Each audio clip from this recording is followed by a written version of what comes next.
mas também na relação dos adultos. Às vezes a gente não dá importância para as pessoas, não liga para o cara estar falando. E é aquela ideia, que não sei se eu falei com vocês da semana passada, que eu vi dos alunos da escola, daquela dos africanos, falei aqui, né? Os africanos, quando eles se cumprimentam, eles não dizem, para eu estou te vendo, e o outro fala, eu estou aqui. A relação deles é dessa forma. Porque na filosofia desse grupo, eu só existo por causa do outro. Se o outro não me vê, eu não existo. Né? Eu acho que isso realmente parece uma coisa tão óbvia, mas é algo que tem fundamento. E na hora que você passa a ser desqualificado, né, você não é considerado, né, você deixa de existir. E uma coisa que eu comentei isso com os alunos. Quando algum aluno faz alguma coisa que não é correto, nós devemos desconsiderar o aluno. E como todo mundo busca um bom relacionamento com o grupo, ele se vê na obrigação de se dar bem com as pessoas, ou pelo menos se adequar ao que o grupo quer.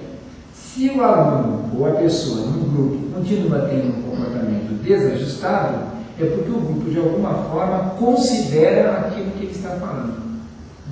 Eu vejo muito interessante aqui na nossa casa. Aqui eu não tenho nenhum inimigo nessa casa, só tenho amigos. Então, as pessoas que vêm aqui, se por acaso for falar mal de mim para qualquer outra pessoa, isso não é bom. É bom ter sempre um inimigo no grupo, que o inimigo alerta os nossos erros. Quando a gente só tem amigos, a gente corre um grande risco da obsessão.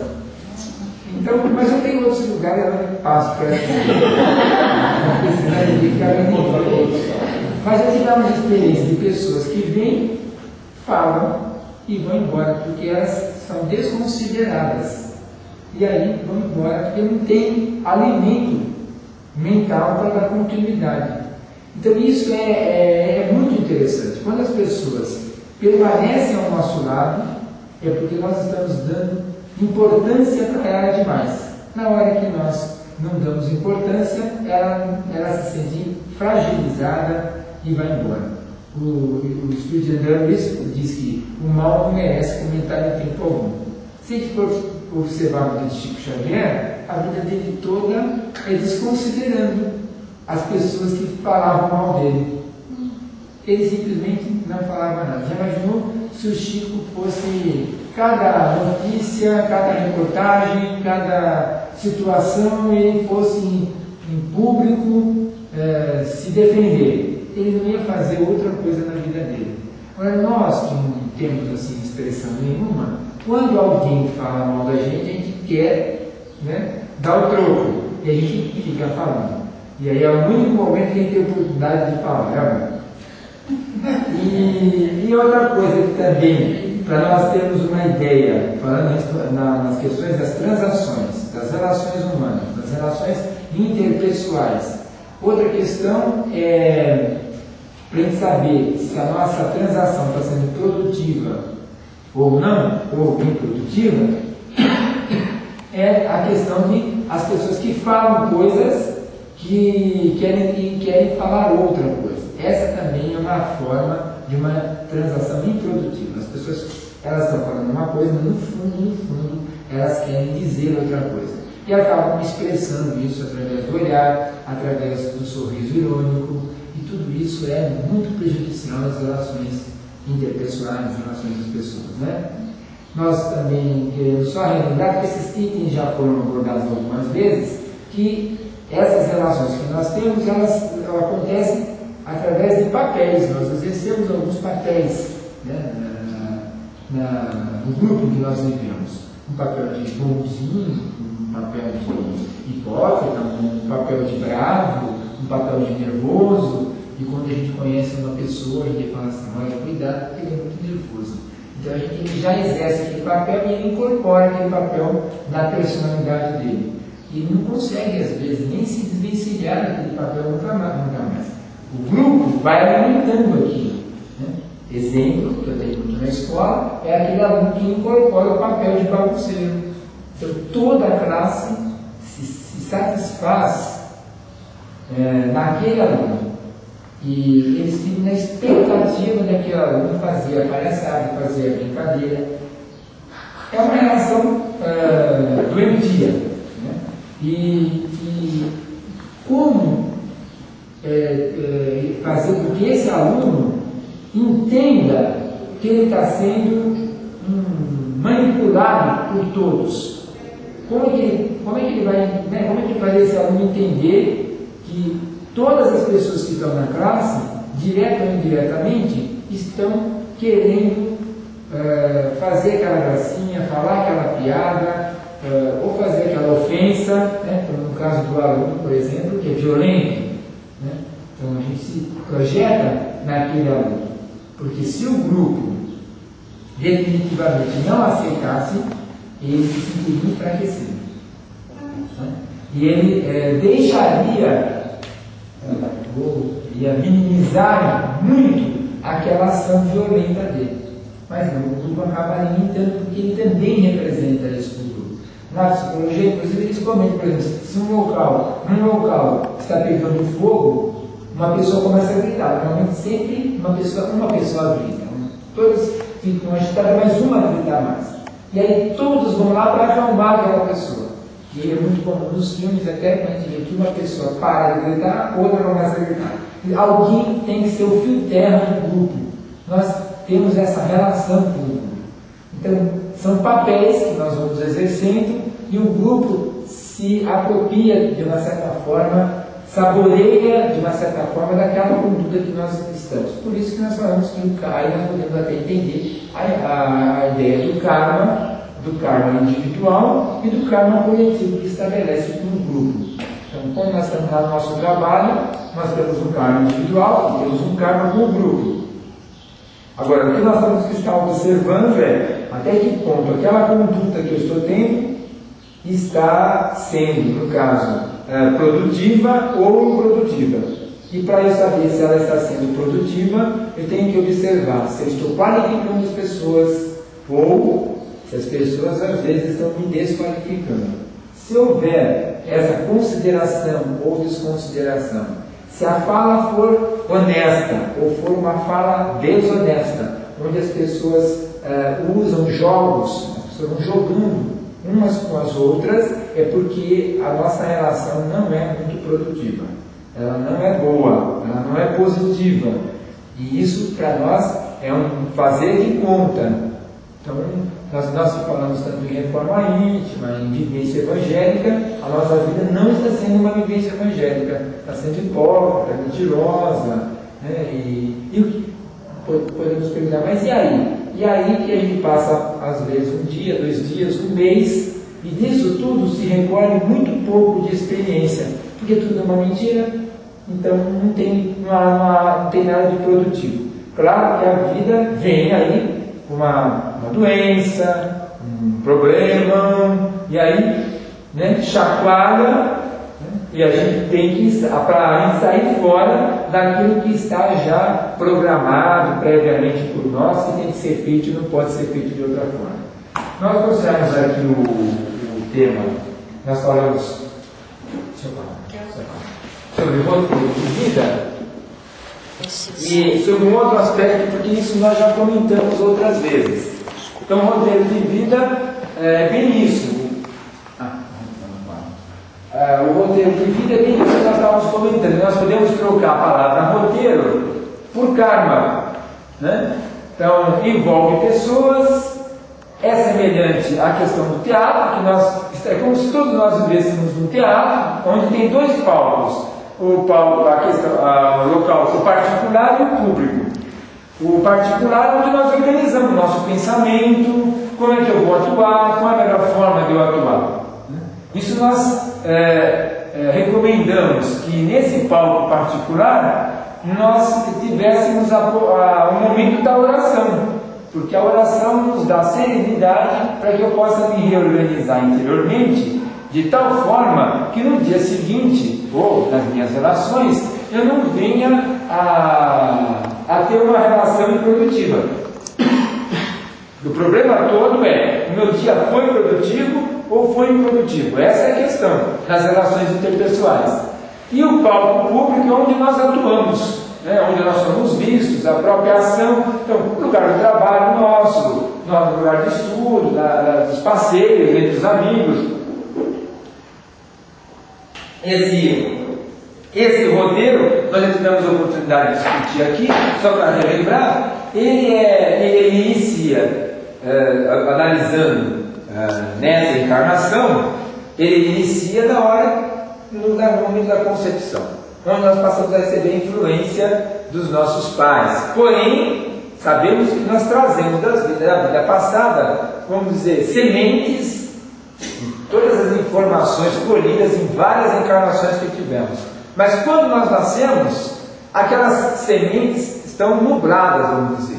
E no período do nascimento até os 8 anos de idade, novas sementes serão lançadas, que são as informações dos nossos pais, das pessoas que convivem conosco, e que vão criar espaço para que aquelas sementes das vivências passadas tenham mais, possam vir ter um colorido nessa nossa encarnação. Claro que muitas das experiências que nós tivemos no passado, como nessa encarnação nós não fomos expostos a determinadas situações, elas vão ficar lá adormecidas, certo? Como é que, por exemplo, a semente da miséria? Eu passei por miséria, de fome, certo? Essa semente, nessa encarnação aqui até agora, eu não sei como eu agiria se eu tivesse um momento de fome. Será que se eu passasse por extrema privação, eu iria me dedicar ao trabalho mesmo, ou eu iria entrar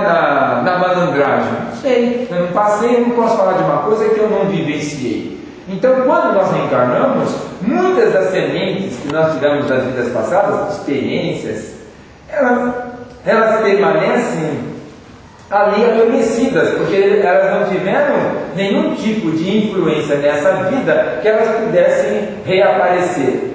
Porém, muitas das experiências que eu tenho agora estão ativando aquilo que eu já tive no passado.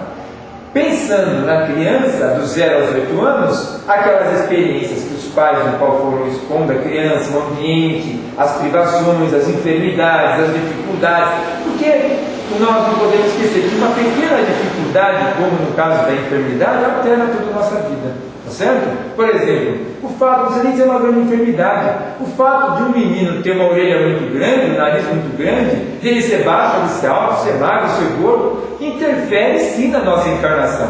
Dele ser bonito ou ser feio, claro que isso interfere nisso. E isso vai fazer com que ele determine o seu roteiro de vida, estabeleça qual o papel que ele vai ocupar, qual o personagem que ele vai exercer.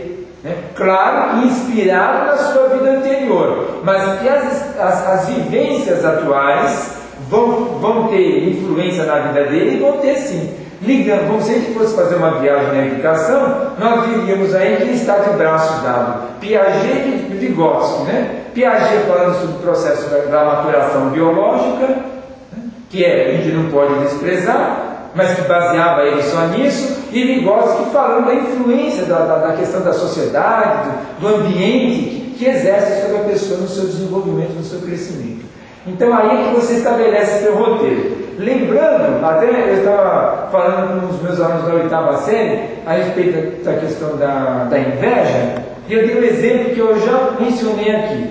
Onde nasce a inveja? Segundo os psicólogos, desde o momento que a criança nasce, e, por exemplo, uma mãe amamenta seu filho de uma forma grosseira, nervosa, irritada, ela vai estar gerando naquela criança o despertar da inveja, porque ela vai estar olhando para o seio que amamentas, fonte de prazer, e ela vai pensar, claro que não numa linguagem como a nossa, mas na questão de sentimento, que aquela pessoa que é dona daquele objeto de prazer para ele é indesejável, e que aquele objeto seria muito mais bem usado se fosse dele. Nasce aí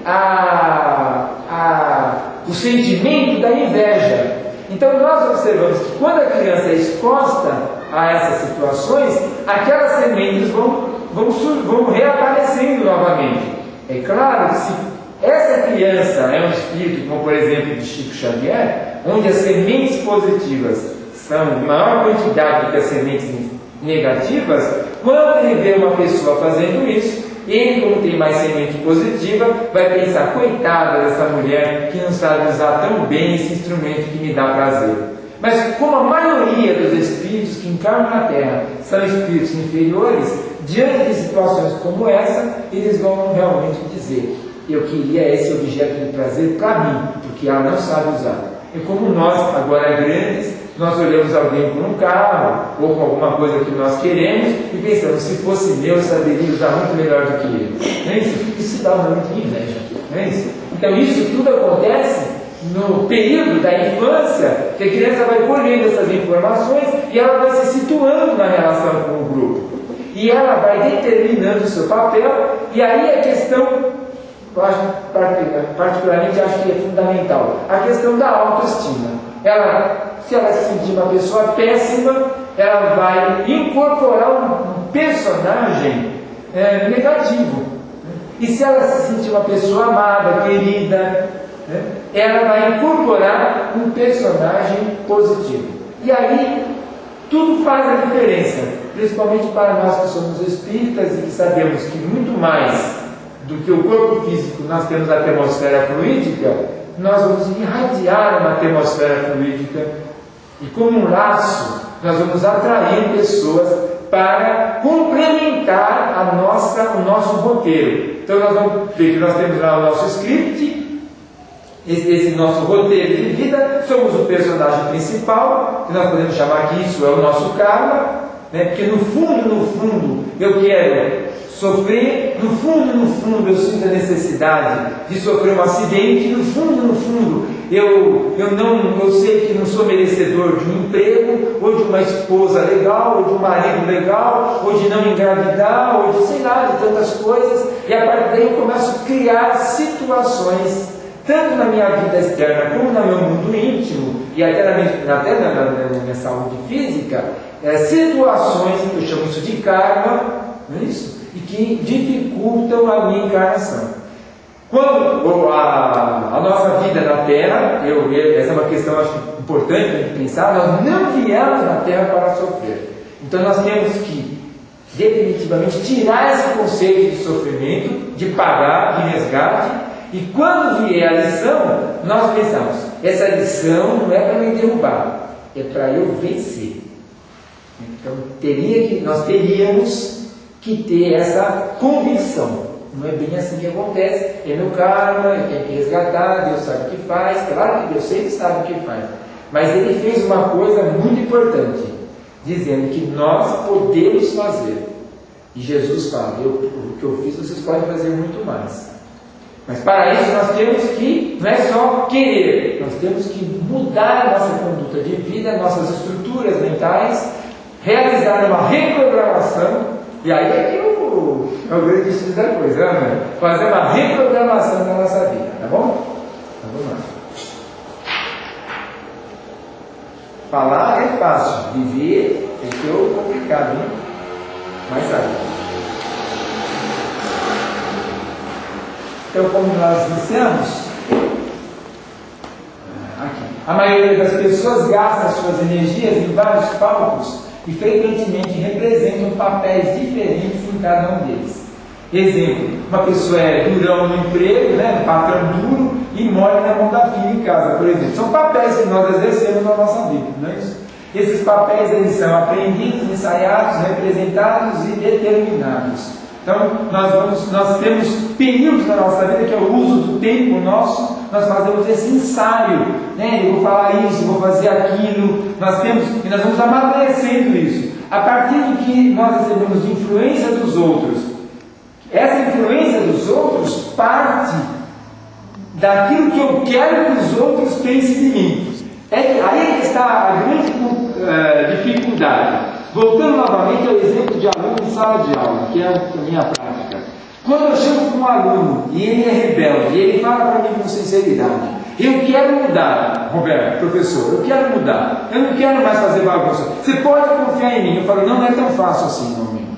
Não é tão fácil você querer, porque agora você pode querer, mas o grupo não vai deixar você mais. O grupo, você representa para o grupo esse papel. Então agora você não é um processo só particular, né? É um trabalho grupal que você vai ter que realizar. E se você quisesse que eu seja sincero, eu falo, né? Claro que não é bem assim. Eu acho que vai ser meio difícil você conseguir isso. Porque além de você lutar contra essa compulsão que você tem, porque o papel que nós exercemos, ele é quase que uma compulsão. Quando você menos vê, por exemplo, as pessoas que têm compulsão a compras, ela já está lá passando o cartãozinho dela para comprar. É uma coisa, né? É quando ela está comprando aquele sapato, que ela tem já 50 sapatos na casa dela. Então essa compulsão é complicada. Então, além de ter que superar essa compulsão, porque é uma compulsão, o professor fala alguma coisinha, ele já faz uma brincadeirinha. Mais uma risadinha, mais uma piadinha. É uma compulsão. Além de você superar sua compulsão, você terá que conseguir superar a exigência do grupo, para que você mantenha aquele papel. Porque você não mantendo mais esse papel, alguém vai ter que exercer esse papel. Porque não existe uma sala de aula que não tenha um engraçadinho. Não tem. Numa sala de aula que não tem, são 4. Na sala de 30, tem 4 alunos. Um é engraçadinho, outro é mal criado, tem 4. É o perfil. Tanto que quando eu chego na sala de aula, eu falo, eu quero o nome dos 4. Então vai suspender a classe toda. Eu vou para a minha sala. Aí às vezes aparece com 3, aparece com 5. Mas não está sempre assim, ó. Está sempre. Então, são papéis que aquele aluno incorporou. Então, a partir do momento para ele mudar, passemos essa situação de sala de aula para a nossa vida. Nós vamos observar que nós exercemos alguns papéis em casa. Né? Tem aquele filho, tem um filho que é o terrível, né? Ovelha negra. A ovelha negra de casa. Então tudo que acontece é aquele ovelha negra. Na sala de aula também tem aquele bonzinho, como em casa, tem aquele bonzinho. Eu lembro muito bem, quando eu estudava no Raquel, eu era muito bonzinho. Eu não falava, eu era muito tímido, eu tinha dificuldades. E eu lembro muito bem que um dia, na época, não é do tempo de vocês, era muito comum slides, né? Que tinha aquele... os slides. E apareceu um slide lá na escola de uma mulher nua, e essa mulher nua, eu lembro até hoje, era um tronco de árvore e ela nua em cima do tronco de árvore. E aquele slide passar para cá, para lá, para bom, de repente descobriram que estava vindo alguém para a sala. Tá bom, Roberto! O Roberto era bonzinho, já que realmente olharam todo mundo, menos o Roberto. Eu era bonzinho, então ninguém foi olhar para mim. Eu exerci um papel na escola do bonzinho. Percebe? Aí eu lembro, eu levei para casa, dei para minha mãe, e falei, olha mãe, ela era bonzinho, tá vendo? Então o roteiro psicológico, ele é igual a um roteiro de teatro. Né? E é importante lembrar que aquela pesquisa que fizeram, que eu achei muito bacana, de ter pessoas que fazem papéis de pessoas más, depois fazem os papéis de pessoas boas, e que fizeram lá uns exames na questão da imunidade, tudo, e havia uma alteração no próprio ator. O ator sofre alteração quando ele faz um papel, porque ele incorpora a ideia do mal, certo? Então a nossa vida é bem isso mesmo. Nós poderíamos fazer um papel de bom, né? Nós poderíamos alterar, mas quanto menos espera está retornando. Por que a gente retorna aquele papel original, vamos dizer assim, né? Que não é original, que é construído através da nossa infância? Porque a nossa infância é muito marcante. Aquelas pessoas, o que as pessoas disseram para nós, o que os nossos pais falaram para nós, está gravado na nossa conduta do dia a dia. Então, o elenco de personagens, que é o que tem no teatro, que tem na nossa vida, diálogos, atos e cenas que muitas das vezes se repetem, se a gente for observar a nossa vida, tem muitas cenas, temas e planos, e no final de tudo, existe um clima, todo mundo procura um clima todo dia, né? E o final da peça de teatro, no caso, é o descer do pano, que é o nosso desencarne. É semelhante mesmo, né? E como nós comentamos, é uma representação compulsiva. Compulsivo, você faz aquilo quando você não é uma coisa segundo vez você já está fazendo. Então, o roteiro é um programa em andamento, para onde vai a sua vida, como ela chegará lá, né? Tá praticamente, já está determinado. Vamos observar que nós temos até um estipulado, assim, eu vou ter uma vida longa, eu vou ter uma vida curta, eu vou ser uma pessoa que vou prosperar, eu vou ser infeliz na vida. Nós temos algumas coisas que a gente fala, mais ou menos assim, a gente vai determinando algumas coisas na vida da gente, né? E pode se assemelhar. Isso é importante, é uma peça monótona. Tem pessoas que a vida dela não tem nem vontade de chegar perto dela, vai, como é que está? E algumas não acontece nada. Tem pessoas que a vida é uma novela mesmo, né, cheia de situações semelhantes. Tem pessoas que é uma aventura terrível. Você conversando com as pessoas, você localiza uma saga, uma farsa, uma mentira. As pessoas, é tudo uma mentira a vida dela, foi toda uma comédia muito engraçada. Até as atitudes, as situações de morte, de briga, elas contam de uma forma muito engraçada, você dá muita risada com as coisas que a pessoa fala. A vida dela é uma comédia, é um romance, um drama mexicano, enfim, é assim que é o roteiro da nossa vida, que nós temos que estar nos localizando, que onde estamos aqui, para a gente estar revendo também, porque afinal, quando eu percebo que a minha vida, por exemplo, é uma saga ou é um romance, a partir daí eu fico pensando, bom, eu sou o ator principal e o autor. Quais são os personagens que eu estou colocando na minha vida para eu poder começar a me debruçar e ter um novo olhar? As pessoas estão ali e eu vou me debruçar e ter um outro olhar sobre aquelas pessoas. Na hora que eu começar a desconsiderar algumas pessoas, elas vão automaticamente saindo da minha vida. No momento que eu começo a dar mais importância para algumas pessoas, elas passam a fazer mais parte da minha vida. Funciona assim mesmo. Então, todas as pessoas que nos causam, ou as situações que essas pessoas provocam, é porque às vezes nós consideramos demais aquilo. Basta um novo olhar sobre isso. A dificuldade nossa é ter esse novo olhar. Porque a gente só consegue olhar do jeito que a gente acha que é. É por esse motivo que às vezes passam anos. É muito semelhante às vezes o médico. Você vai ao médico vários anos e fala, poxa, mas eu fui no fulano de tal, e logo de cara ele viu que era tal coisa. O que é? Ele não é médico, os dois não fizeram faculdade, a gente fala, mas é competência, não é. Às vezes aquele médico que tratava da gente é tão bom quanto o outro, só que é um outro olhar. E eu sempre digo isso, inclusive na escola, tem como modelo exemplo sempre de escola, vai para os professores, sempre peça um novo olhar. Eu repito isso sempre na reunião. Ana está aí, sabe disso. Você está vendo que tua classe não está tendo um rendimento, chama um colega teu, fala, fica um pouquinho comigo, assiste a minha aula. Você está com um problema de um aluno, chama um outro professor, pede para que ele faça uma avaliação, tenha um outro olhar. Porque a gente sempre acha que a maneira como a gente vê as coisas é a melhor forma possível. E nem sempre a maneira como nós achamos, como nós sentimos é a melhor forma. Mas eu leio, eu estudo, eu sou em tudo bem. Mas nós não somos Deus, não é isso? E o outro existe justamente para isso. Vem cá, põe o seu olhar aqui. É como quando a gente escreve uma carta. Né? Você escreve uma carta, dá uma bonitinha para mim. Às vezes você escreveu com tanto cuidado, de repente você passou tantos erros de concordância, erros graves, inclusive. Quando o outro bate o olho, fala, olha aqui, você pronto. É um outro olhar, porque nós estamos acostumados com aquilo e muitas coisas nós deixamos de perceber. A vida da gente, vamos pedir para amigos de verdade.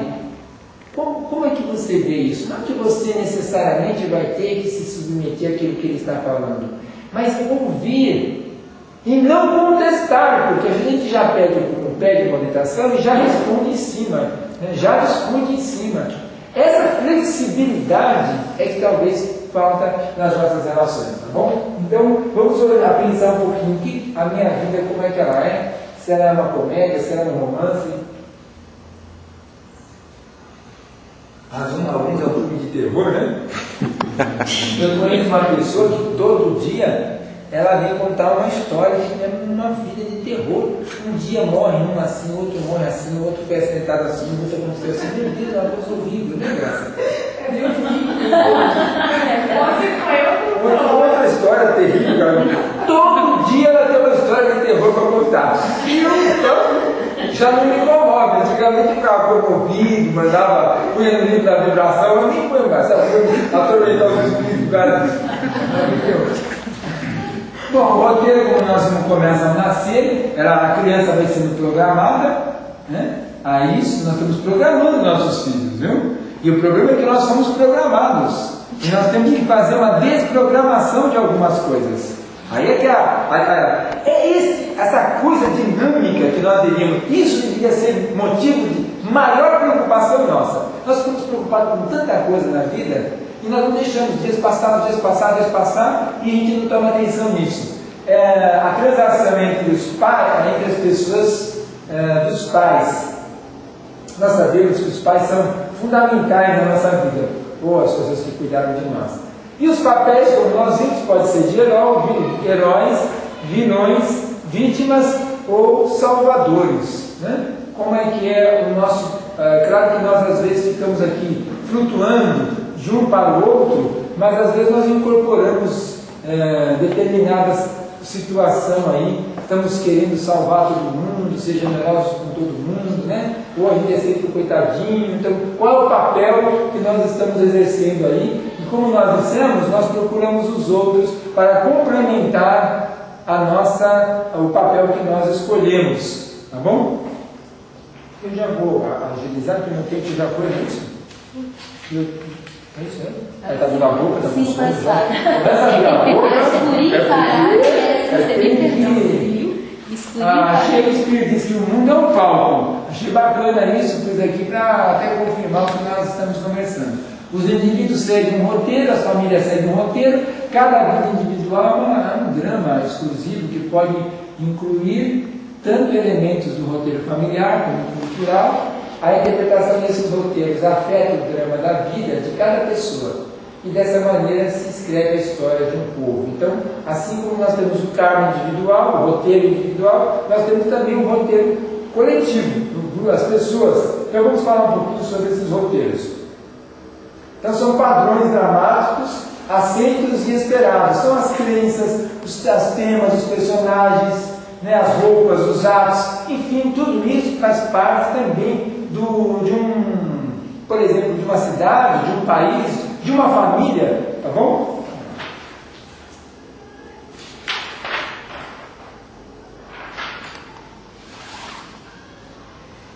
Então, por exemplo, aqui um roteiro cultural ele pode conter sofrimento, perseguição, opressão no caso dos judeus. Os judeus passam-se os anos e os judeus estão sempre sendo perseguidos. Faz parte do roteiro deles. E eles não fazem também questão de mudança, mantêm suas crenças ali rígidas. Veja, é como nós, porque a questão do grupo se assemelha muito do processo de crescimento espiritual, como também do individual, tá bom? Aqui, a construção do império e conquistas, os romanos, por exemplo, e assim tem, cada povo tem o seu roteiro, e quando nós reencarnamos naquele grupo, nós acabamos incorporando fazendo parte desse roteiro. A parte, claro, sempre lembrando que determinadas crenças, enfim, costumes, hábitos, terão maior ou menor influência a partir daquilo que nós já trazemos conosco. Os roteiros familiares, eles desenvolvem formas exclusivas de drama e insistem em que os filhos representem os papéis tradicionais. É verdade mesmo, nós vamos ver que os pais acabam exercendo sobre os filhos uma influência muito grande para que ele cumpra aquele papel. Eu acredito até que isso se quebra um pouco na fase da adolescência, quando o jovem, aí gera um conflito. Ele sai de casa, vai para a casa do colega, onde tem outros roteiros estabelecidos pelaquela família, e quando ele se apropria daquele conhecimento, daquelas vivências, e retorna para a nossa, nosso filho já não é igual, é diferente. E aí surgem os conflitos, não é isso? Que é transmitida de geração a geração. Hoje nós já temos claro que já vivemos um momento diferente, vamos dizer, as famílias do século passado, isso era muito mais forte, tanto é que era muito comum. De que família você é? Eu sou da família Gonçalves, eu sou da família isso, eu sou da família aquilo, e a partir daí é que as pessoas eram respeitadas, né? Ele era da família fulano de tal. fundamental. O avô dele foi Bandeirantes. Eu tinha uma amiga na rua do colégio, eu lembro, era amiga da minha mãe, e ela dizia: eu sou neta dos Bandeirantes, né? Ela tinha um brasão, inclusive. Então são famílias tradicionais, né? E os filhos nascem e acabam sofrendo essa influência. E nós colocamos aqui: nós, os Almeidas, somos conhecidos pelas nossas boas ações, né? A tradição da nossa família não permite sermos covardes. Em nossa família, preferimos morrer de fome e pedir ajuda. Todas as mulheres da nossa família foram teimosas. Então, essas aí é só um exemplo. Então, isso a criança vai, desde pequeno, ouvindo isso e vai incorporando no seu roteiro. Quando um membro da família não consegue o roteiro da família, é geralmente classificado de ovelha negra. Então, roteiro psicológico do indivíduo, ele é uma coerção, né? Ele é obrigado a fazer aquilo, ele é programado a cumprir esse destino, né? Você conhece provavelmente alguém que passa a sua vida se conduzindo em direção a um trágico final. Aquelas pessoas que não vai dar certo, não, eu fiz isso, não deu, não, fui procurar um emprego, nossa, paguei, eu comprei um carro, roubaram, então, essa condição nasceu, vocês viram a história dele, está ali marcada toda a era de tragédia, né? Nós vamos mostrar aqui um exemplo, deixa eu ver se nós vamos estar mostrando o roteiro de uma pessoa será baseado em 3 indagações: quem sou eu, o que eu faço aqui, quem são todos esses outros. Então, quem sou eu? Sou um cara bacana, sou um cara péssimo. Os outros são bacanas ou péssimos?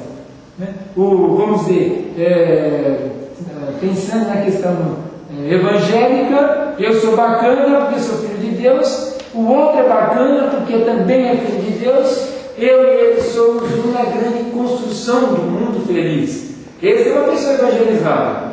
Normalmente algumas pessoas dizem: não, eu não sou bacana, só os outros são bons, né? São legais, ou os outros todos não prestam, só eu sou bom. Essa relação é doentia, provoca problema na vida das pessoas, né? E como é que se faz um roteiro? Nós vamos ver aí, como eu já falei, primeiramente ela não é verbal, né? É pelo toque. A criança, por exemplo, é pelo toque. A maneira como você acaricia ela, a maneira como você pega ela, você está mandando uma mensagem, né? E lembrando que a criança é um radar, né? Ela está ali captando todas as informações dos pais, né? Então, dela ser ok, dela ser bacana, dela ser aceita pelo grupo ou não ser aceita.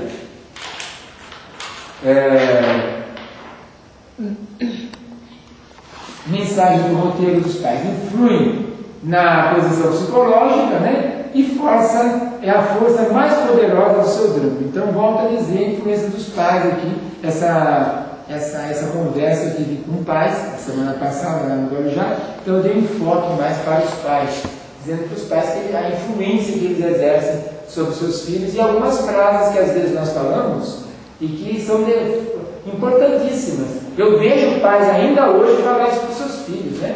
Um dia você será famoso, maravilhoso. Nunca chegará a nada. Você é um garoto formidável. Você é certamente maluco. Rapaz, você é mesmo um negócio. Você é mais mole que uma tartaruga. Quantos pais não falam isso para os seus filhos? Não é isso? Então, você é uma erva daninha. Né?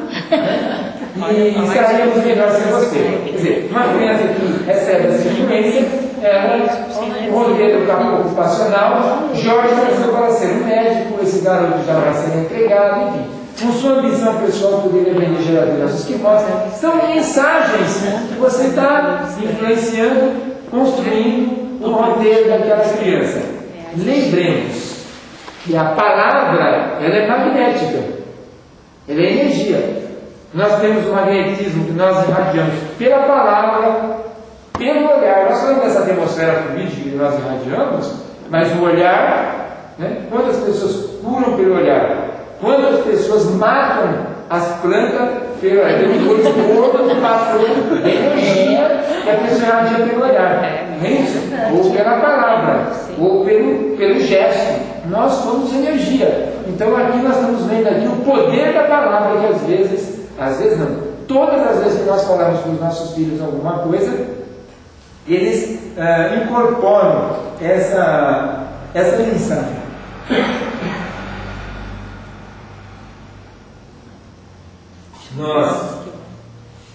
Os nossos filhos têm, eles acabam captando o gesto. Nós vamos observar que os nossos filhos andam que nem a gente, né, falam que nem a gente, eles rejeitam tanto a gente na fase da adolescência, mas eles repetem as coisas, né, então é a influência nossa. Por isso que o livro do Evangelho segundo o Espiritismo fala que nós vamos responder pela educação dos nossos filhos. Nós vamos ver aqui um roteiro, também esse garoto é franzino, nunca chegará a ser um homem, né? E assim vai um pouco. Agora eu trouxe aqui um caso interessantíssimo, que é do professor Eric Werner, e ele conta de um caso do Ronald, mas que ele era chamado por Rony pelos pais. Ele se enforcou quando ele tinha 25 anos e dedicou-se, enquanto viveu, a sua irmã gêmea, que era enferma, e ela vem a falecer aos 18 anos, e ele fica muito deprimido depois da morte da irmã, fica cada vez mais isolado, e aí ele acaba se suicidando. E aí o professor, o Dr. Eric, faz uma entrevista com a mãe, e a mãe diz o seguinte: realmente não me surpreendi, era inevitável. Tivemos muitos suicidas na família. Veja só, essa questão é interessante. Para nós espíritas, influência dos espíritos, não é isso que a influência dos espíritos. Mas quantas das vezes a nossa maneira de se dirigir às pessoas levam as pessoas ao suicídio, né? Tivemos muitas suicidas na família através dos anos. De fato, meu irmão cortou a própria garganta. Várias vezes disse a Rony que ele poderia se matar. Mesmo a irmã não tomava os remédios. Não me espanto, tenha morrido tão cedo. Quer dizer, houve um suicídio indireto da filha e direto do filho. Quando o pai foi entrevistado pelo Dr. Eric, ele disse: toda a vida me senti derrotado e triste. De fato, meu pai tinha uma casa funerária. Quando o Rony me perguntava alguma coisa, fazia o possível para não dizer nada e somente lhe citava parábolas de Jesus. Que poderia ter feito mais? Talvez a solução de Rony não seja tão má. O pai também tem ideia acessível. Veja? Então, é uma família que levou o filho. Esse espírito teve um compromisso, ele vai responder, não tem a menor dúvida. Mas toda essa influência externa, né, fez com que aquelas sementes que ele trouxe do passado viessem a germinar com muita força. Talvez, se ele tivesse uma família com uma outra atitude mental, não aconteceria, né? Aí vem uma questão que eu não vou responder. Mas ele já não veio com essa família para resgatar esse karma? Será que Deus colocaria esses pais para ele, para que ele não conseguisse cumprir sua tarefa? Penso que talvez não. Talvez esses pais vieram preparados para mudar, porque nós viemos na Terra para ser felizes. Não tem a menor dúvida. Nós viemos aqui para nos reprogramarmos.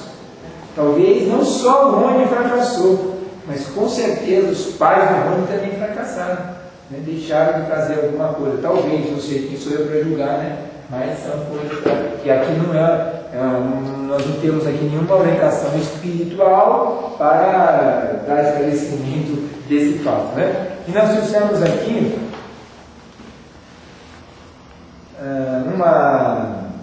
vou explicar. Nós eu não vou explicar. É muito longo isso aqui. Então, fica aqui para nós a nossa.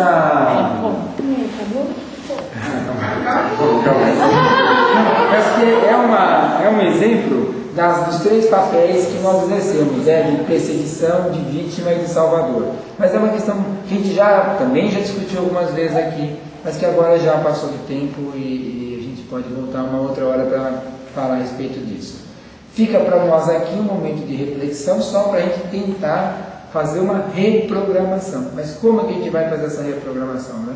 Eu acho que o primeiro passo foi o que nós comentamos aqui.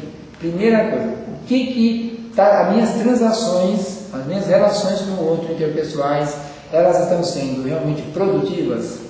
Eu estou considerando as pessoas? E o outro lado, as pessoas estão me desconsiderando? Se as pessoas estão me desconsiderando, não é porque ela é má, é porque eu escolhi aquelas pessoas para fazer parte do meu roteiro de vida, como personagens complementares da minha vida. E eu mandei uma mensagem para ela, eu sou uma porcaria. Olha, se eu mandei uma mensagem para ela que eu sou uma porcaria, é claro que ela vai me tratar como uma porcaria. Tá certo?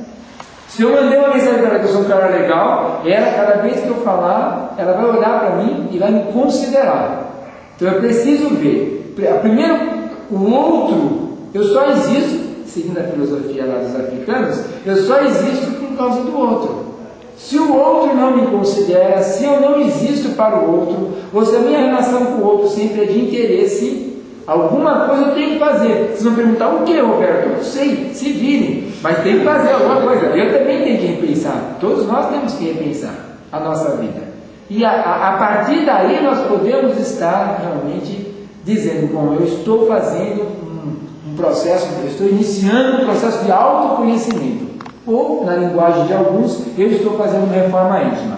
Fora isso, eu estou só mentindo para mim, estou me enganando, faz de conta, não, né? Usando a religião como instrumento de fuga, não, meu karma, é assim mesmo, ele vai pagar na outra vida, sabe? A gente vai só deixando para lá as coisas. É um trabalhão isso daí, é um bruto trabalho para todos nós realizarmos. Todos nós, claro, temos muita coisa para fazer, né? E é pessoal, tá bom? Muito obrigado, nós vamos agora passar para encerrar.